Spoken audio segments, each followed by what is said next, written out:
প্রবল বন্যা, ভূমিধস এবং কাদামাটির স্রোতে ক্ষতিগ্রস্ত হয়েছে পাহাড়ি এলাকার বিস্তীর্ণ অঞ্চল। ধ্বংস হয়েছে ঘরবাড়ি, রাস্তা ও সেতু। অনেক মানুষ এখনও নিখোঁজ রয়েছেন। হিমালয় অঞ্চলে হঠাৎ করে বরফ, পাথর ও পানির প্রবল স্রোত নেমে আসার পর পরিস্থিতি দ্রুত ভয়াবহ রূপ নেয়। মুহূর্তের মধ্যে পানির স্রোত ভাসিয়ে নিয়ে যায় বিভিন্ন স্থাপনা এবং যোগাযোগ ব্যবস্থা। দুর্যোগের কারণে প্রাণহানির খবর পাওয়া গেছে। এখনও অনেকে নিখোঁজ থাকায় হতাহতের সংখ্যা আরও পরিবর্তিত হতে পারে।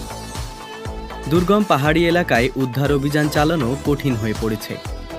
উদ্ধারকর্মী, নিরাপত্তা বাহিনী এবং স্থানীয় স্বেচ্ছাসেবীরা ধ্বংসস্তূপের মধ্যে নিখোঁজদের সন্ধান করছেন। হেলিকপ্টারের মাধ্যমে দুর্গত এলাকায় উদ্ধার ও ত্রাণ কার্যক্রম চালানোর চেষ্টা চলছে। কেউ হারিয়েছেন প্রিয়জন, কেউ হারিয়েছেন নিজের ঘর, আর কেউ এখনও অপেক্ষা করছেন নিখোঁজ স্বজন হয়তো ফিরে আসবেন। এইল গভীর শ্রদ্ধা। শোক সন্তপ্ত পরিবারের প্রতি রইল আন্তরিক সমবেদনা। আমি চিৎকার করে কাঁদিতে চাহিয়া করিতে পারিনি চিৎকার। আমি চিৎকার করে কাঁদিতে চাহিয়া করিতে পারিনি চিৎকার।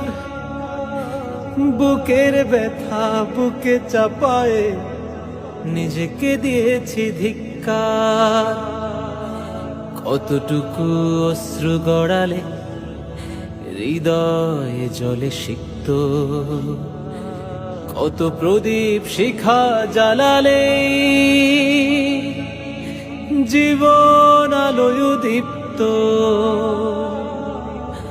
কত ব্যথা বুকে চাপালে তাকে বলি আমি ধৈর্য।